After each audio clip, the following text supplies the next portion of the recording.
Josh Metellus is not practicing at OTAs right now. Is this an issue? We got to talk about it? Welcome to the Locked On Vikings podcast.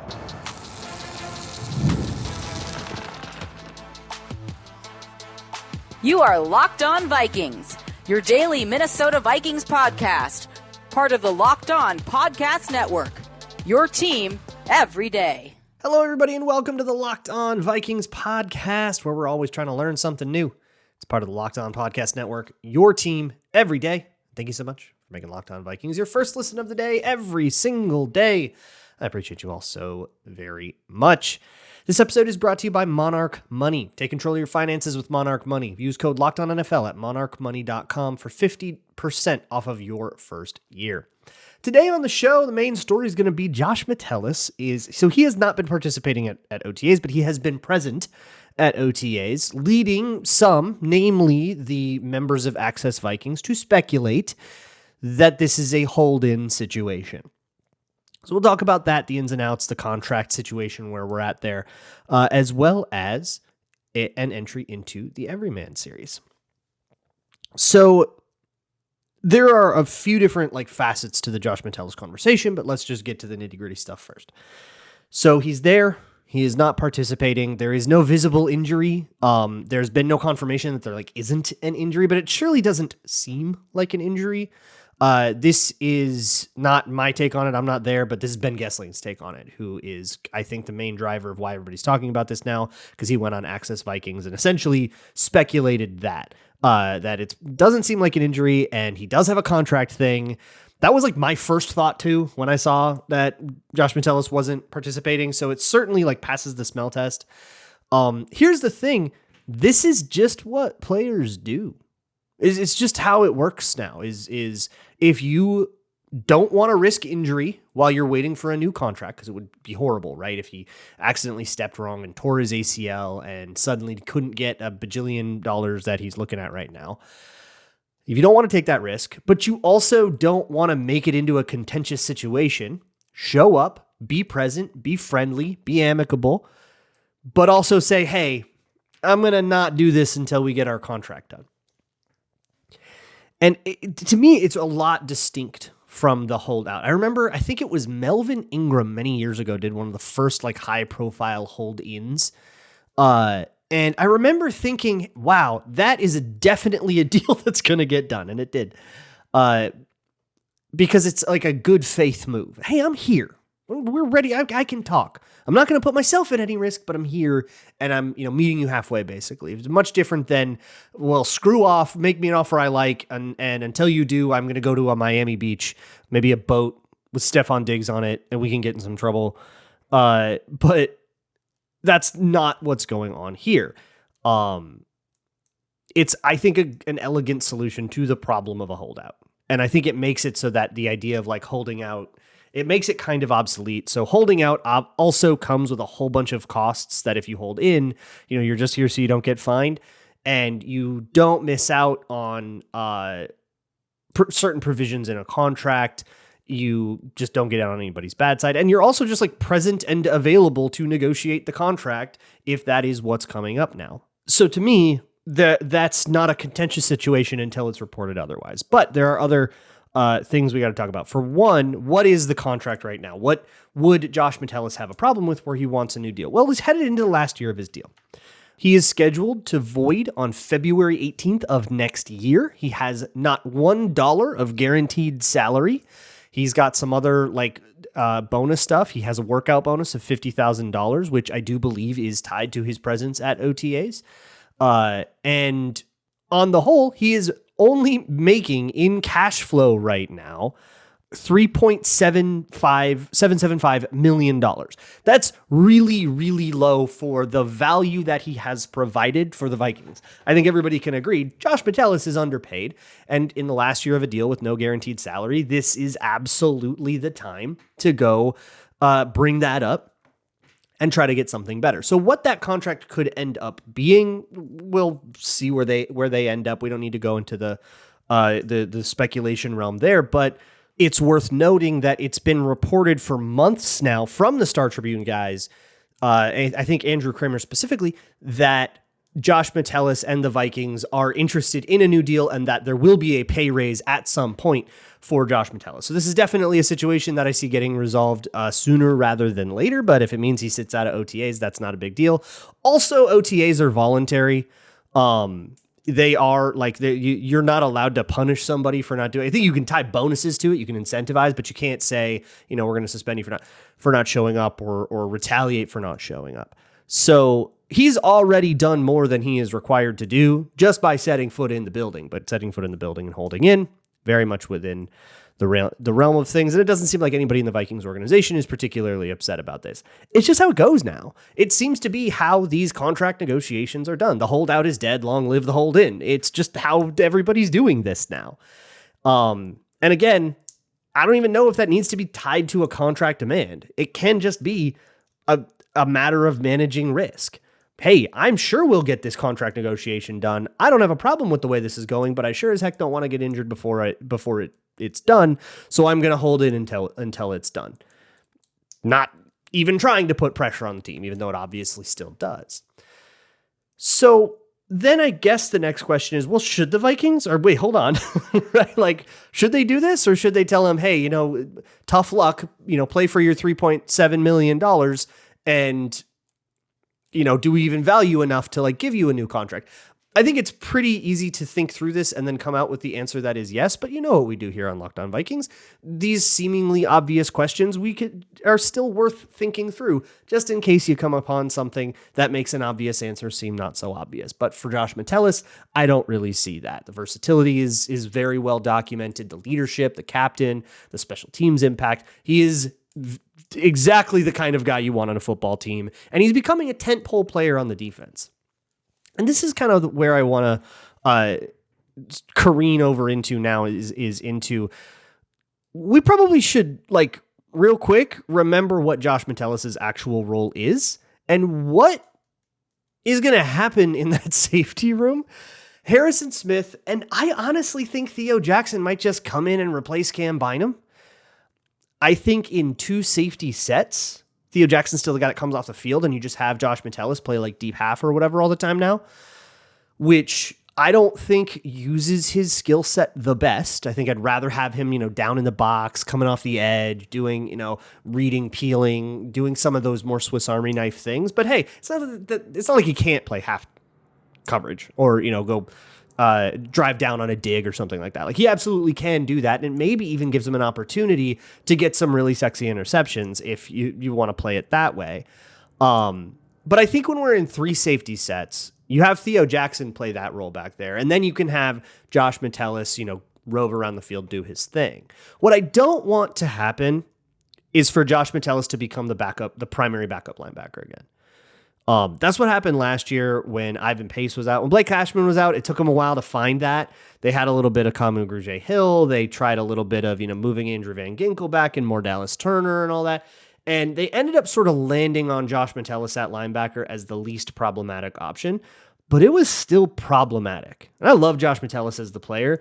This is, I think, of all the jobs he can do on the field, I think it's the one he's least comfortable in. And it's because linebacker requires a certain kind of precision that's different than the kind of precision that secondary requires.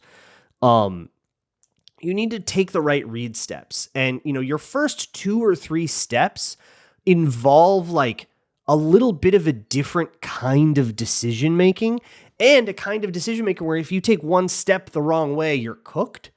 In safety, if you stem your drop the wrong way a little bit, you can still kind of get it back on track sometimes. At linebacker, if you read step the wrong way, you're smoked. And so there's a little bit of a quicker margin for error at the very, very, very first part of the play. Plus, being a linebacker requires you to be a little beefier, to be a little more physical, take on guards sometimes, and that wasn't Josh Metellus' game. It's never been what we want him to be doing. I want him in coverage. I want him backing off in zones. I want him jumping routes. I want him making plays on the ball. I want him, blitzing off the edge, but as a speedy guy, right? I don't want him, as part of a regular pass rush rotation. He should be a slot blitzer or an overhang defender. Those roles are best for him. So I would love it if the Vikings are going to give him this big contract that it sounds like they're going to give him, I'm super into it. But given that, you have to you have to understand your player, and you have to be able to know where that player is changing the game for you and the difference between, what he can do and what he can excel at. He can play linebacker, but he can change the game for you as a, call it, nickel defender. That's what I want him to be doing more often than anything else. So let's do a lot of 3 safety. And you know what that means? Theo Jackson's success or failure is pretty directly tied to Josh Metellus's. Because if Theo Jackson is a disaster, and oh my God, maybe we have 3 reasonable corners, and we would rather have our nickel package be a normal nickel package instead of the big nickel we've been running with for the last 2 years. If we'd rather have that because Theo Jackson's a mess, Josh Metellus becomes a much less valuable asset. That's that symbiotic thing that defenders can do for each other. We'll see how that turns out and what kind of answers we have. It might even mean that if Theo Jackson's bad, they're suddenly trying to look for a good safety on waiver wire or something like that. But a lot yet remains to be seen there, and we'll see what the contract is if and when it is signed. For now, let's move on to the Everyman series on the Locked On Vikings podcast. This episode of Locked On Vikings is brought to you by Monarch Money. Hey, have you ever looked at your bank account and been like, uh-oh? Monarch Money can help you with that kind of thing, because the worst thing you can do with your money is lose track of it, is lose your idea of where you're at, what your spending is, and what kind of options you have available to you. Monarch Money can help you with that, but it's much more than just a budgeting app. You can build wealth. It can track investments. It can even help you manage your money with your partner in a joint account, if that's the kind of thing that you're doing. It's super, super smooth. Everybody has access. Everybody has a super easy idea to look at what money has gone where, so you can keep everything organized, stay on the same page, and avoid the kinds of problems that can come up if you have a joint account and you're not paying enough attention to it. Take control of your finances with Monarch Money. Use code LOCKEDONNFL at monarchmoney.com for 50% off of your first year. That's monarchmoney.com, code LOCKEDONNFL for half off of your first year. If you're a college football fan, you may have watched the 2022 Big 12 championship game, Max Duggan's eventual runner-up TCU Horned Frogs against Kansas State. And in that game, a cornerback went down and the backup had to come in. But that backup had only been playing the position for a single month. Keenan Garber did not start out a Kansas State fan. He grew up in the area, but he was big-time Jayhawks. This is a pretty intense rivalry. This would be like if you eventually got a job in the NFL, but you had to work for the Packers. It's a bit of a shift, but he grew up watching the Kansas Jayhawks, and he hated Kansas State.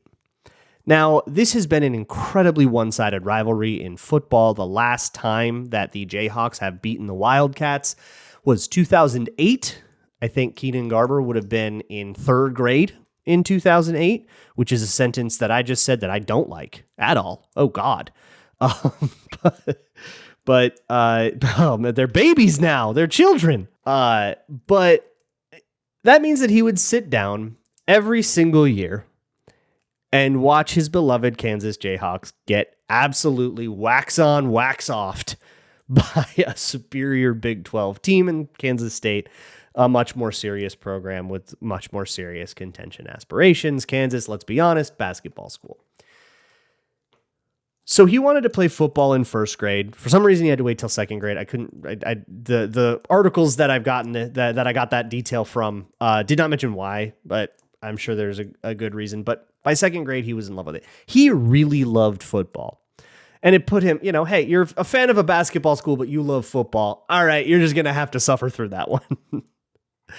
But in his own football career, he was a hot ticket. He was the 23rd best athlete in the nation. He was a 2-way player, wide receiver and cornerback, and everybody wanted a piece. But the first school that reached out was Kansas State. Again, put yourself in the shoes of a 17-year-old kid when you were 17 and you're a Vikings fan. I assume you were a Vikings fan when you were 17. I don't know who would pick this. We all inherited it, okay? Blame your fathers. Happy upcoming Father's Day. But imagine if you wanted to get a job in the league and you got the call, but it was the Packers. But they were the first team to call. And they showed you a loyalty. And they kind of proved what they were about. And nobody else really called you that way. And some other teams, maybe showed a little bit of interest, but there was a certain loyalty. They made you feel wanted. Well, that's what goes into that decision. And guess what? I know I'm a Kansas fan, but not anymore. Not to mention, it probably didn't hurt that I've been watching them wax my team up and down the field all day long for years and years and years, for basically all of the formative years of my adolescence. I've been watching that. So you probably have a reasonable idea of that it's a good program. I think in recruiting, loyalty is a sort of dangerous concept. It's risky to show somebody a lot of loyalty, but it's also necessary. When it's National Signing Day or whatever and somebody puts on the hat, that doesn't mean anything. And I've been doing this Everyman series for enough time now. We have seen, and if you've been an everydayer for a long time, we've seen a lot of situations where someone puts on the hat and then later they don't feel right. And it feels like you're a little too commodified, or that they're going to bring in too many guys at your position and you don't think they're really as committed to you as they thought. And then this other school calls at the last minute and you're thinking about it and you go and you transfer, or you just rescind your acceptance and you just go back on the handshake. Until you're physically enrolled, it's a handshake. There's nothing binding about any of it. So that idea of loyalty, of feeling wanted by a school, goes a long way, and it's one of those things that comes up in just about every time I research a player for this series, that they want to feel wanted, and the school that makes them feel wanted is going to be the one that they go to, even if it's not as good of a program. And I mean, we've seen guys pick FCS schools over FBS schools. Or maybe even more dramatic. I mean, if blue blood schools, but they went to a smaller, FCS or a smaller Big Ten school, or even D2, just to keep themselves in a world where they feel like they're going to be wanted, where they're going to feel like they're going to have success, or to stay close to home, or whatever other number of reasons you have to pick one college over another. So Keenan Garber is recruited as a wide receiver. He's stupid fast. He's big. He's again, 23rd best athlete. But for whatever reason, it's not working. And I'd be really curious to find out more about this. What was in his head through the first few years? But he's buried on the depth chart for his first couple years, which is not entirely abnormal, right? You're red shirt, you're on special teams. That's what the young guys do. And you need to wait till you're a sophomore, junior, maybe even senior before you can really be counted as part of the team. There's seniors that have your job right now. You got to wait for them to clear out and wait for yourself to kind of, come of age. So it's not that weird. First game against his old favorite team, the Sunflower Showdown. Is a 55-14 absolute mollywhopping that he gets to go in for mop-up duty. I think he has one catch in the game. He won't have a huge part in any of these games. And eventually he starts getting old enough where it starts to be a problem, where it's not working out for him. He is not good as a wide receiver. He's not good enough for the team. He's not good enough for his own standards.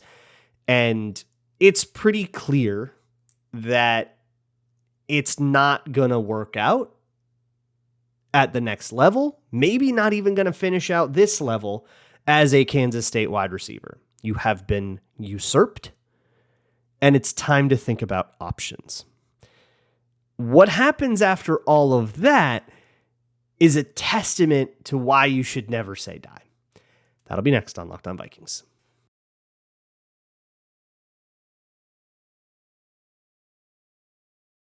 One of the starting cornerbacks on the 2022 Kansas State Wildcats is Eko Boyedoe, his roommate. He's a Ghanaian immigrant, starting corner. Currently, he is in Arizona Cardinals training camp. He declared for the draft in 2023. He's been kind of floating around the league for a couple of years, but he's that quality of player, which is a good college player that gets, an NFL opportunity, even as an undrafted free agent. He makes up the cornerback room with Julius Brents, who got drafted, and Jacob Parrish, who just got drafted this year. So this is a good group of cornerbacks. Boye Doe is Keenan Garber's roommate. They're dear friends. And as the story goes, Keenan Garber was dissatisfied with how much he was contributing to the team. Pretty understandable. And he approached the coaches, and there's actually an article that says the coaches approached him, but I think he approached the coaches. That's more widely reported. With the idea of moving to receiver. Or of moving to cornerback. Hey, I played both ways in high school. I'm still an athlete. I know the basics. And clearly it's not working out for me as a receiver, so let's try this. It's a Hail Mary. I mean, it's N'Keal Harry moving to tight end kind of thing. Like, it's when you're just not working out at a position, it's pretty rare to see this work out. Now, obviously, we're talking about him as a guy about to enter an NFL camp, so spoilers, it's going to work out a little better this time, but you got to understand the odds that we're up against here. It's really, really hard to switch positions in the middle of college and ascend to such a level that you're actually going to get even so much as a sniff at the next level, let alone an actual undrafted free agent contract and training camp opportunity and a jersey with your name and number on it that you can put in a shadow box later. That's a much different thing. Luckily, we got a few things going for us. One, the coaches are thrilled about it. They love that he still wants to be kind of part of this. There's a hard work and attitude thing here that they're all really impressed by. It's so easy to get discouraged when you're failing. And make no mistake, this is failing. You have these dreams of being a college football wide receiver. You have this school that was so interested in you, that seemed so committed to you, that seemed that they were going to make you the superstar at their level that you are right now in high school. And so you're going to pick that school. That's the expectation here, and we're not even close to it. You're a rotational player, and you're running out of eligibility.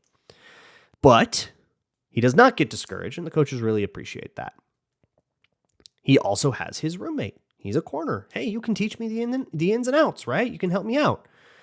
He will essentially be scout team corner, help guys practice, and that's going to be about as much as you can do, because this is clearly a long-term thing.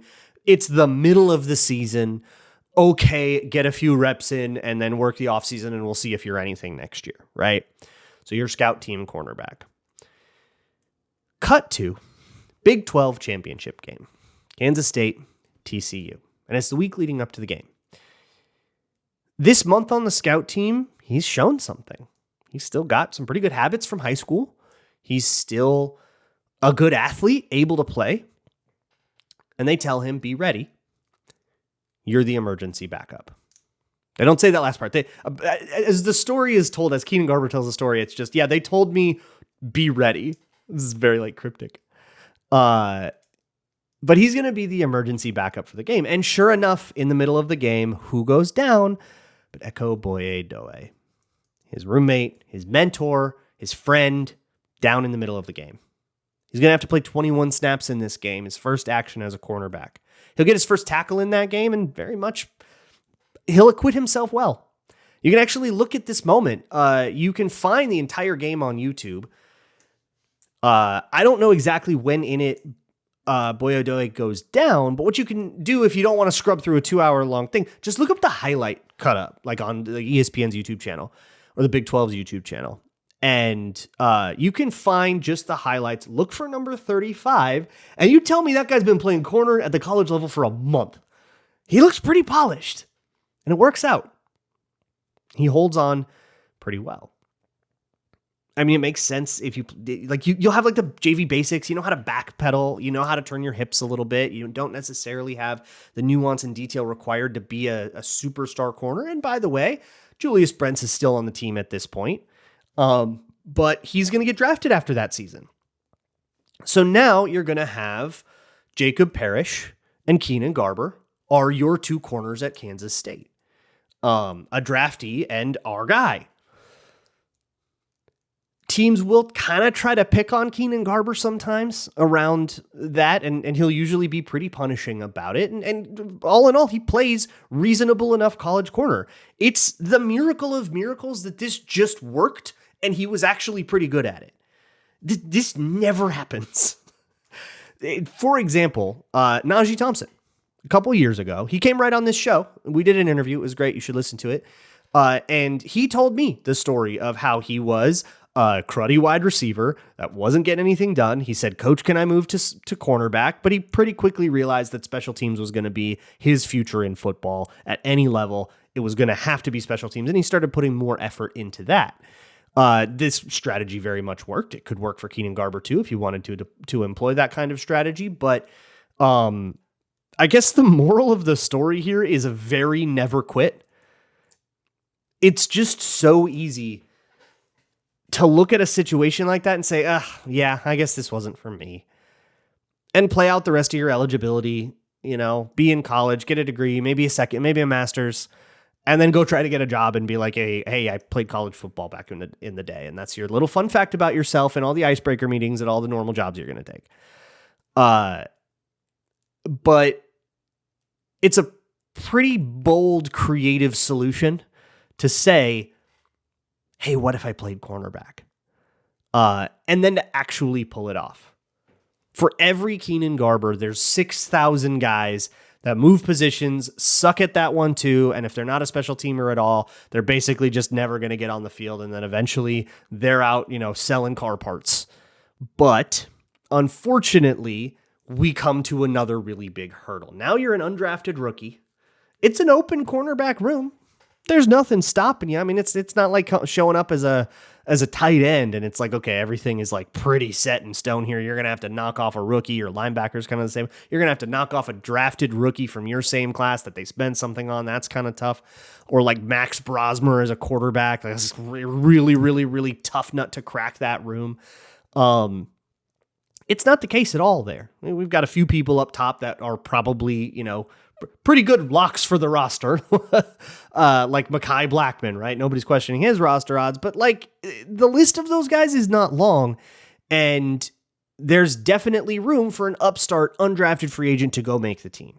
Problem is, there's a few candidates for that. There's other young players that have either been on the team or the practice squad before, or guys that have been on other teams before, like Tavier Thomas, that also can eat up that room. It's a crowded uphill battle for any of these guys to make the roster. And this time it's probably not going to work to say, what if I went back to wide receiver or I was so bad, right? Like you've exhausted that card. So there's two ways to do this. He could either shock the world and just be a really good undrafted free agent cornerback, right? You could just Ivan Pace it. Or maybe more realistically, like Tashawn Bauer it, right? Have a good preseason and sneak onto the roster. Dwight McGlothern it, if you'd rather. That's another guy that's going to be a tough out on the roster that's taken up a spot that you're probably gunning for.